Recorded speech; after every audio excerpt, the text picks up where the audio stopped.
এরপরে প্রশ্ন হলো, মহিলাদের তো পুরুষের সামনে যাওয়া বারণ, কিন্তু যখন মানুষ হজ করতে যায় তখন তো পুরুষ মহিলা একসাথে সামনাসামনি হজ করে, তখন কি কোনো পাপ হবে না?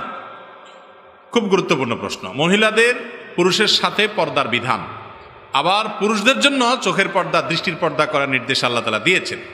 হজ এবং ওমরায় নারী এবং পুরুষ সবাই একই সঙ্গে যাওয়া আসা করতে হয়, আলাদা করে রাস্তা, আলাদা করে সব কিছু পৃথক করার সুযোগ নাই। সবাই মিনা যেতে হয় দলে দলে, মুজদালেফা যেতে হয় দলে দলে, সেখানে পুরুষদের আলাদা মহিলাদের আলাদা করা সম্ভব হয় না।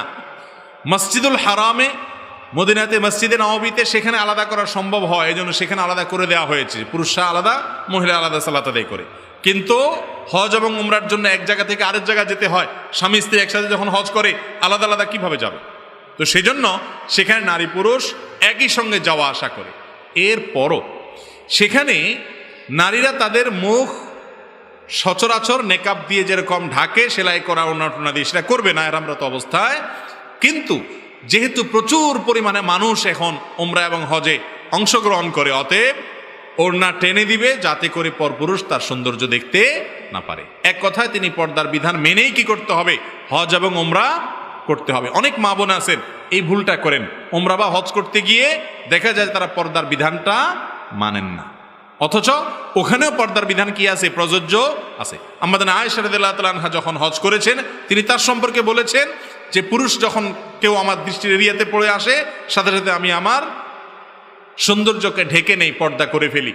তার মানে হলো যে কোনো জায়গায় পুরুষ নাই, পরপুরুষ নাই, তাহলে সেখানে একজন নারী এহরামরত অবস্থাতে তিনি তার মুখমণ্ডল এগুলো খোলা রাখতে পারেন, কিন্তু যখন কোনো পরপুরুষ চলে আসবে তখন ঢেকে ফেলতে হবে।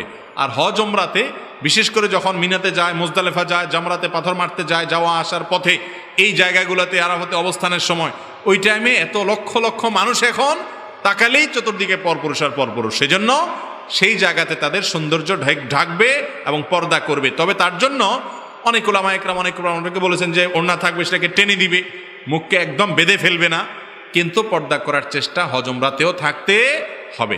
নারী পুরুষ একসাথে চলাফেরা করছে, যার যার মতো সে, নারী তার সৌন্দর্যকে ঢেকে ঢুকে চলছে, পুরুষ তার দৃষ্টিকে ঢেকে ঢুকে হেফাজত রেখে নিয়ন্ত্রণ করে চলছে।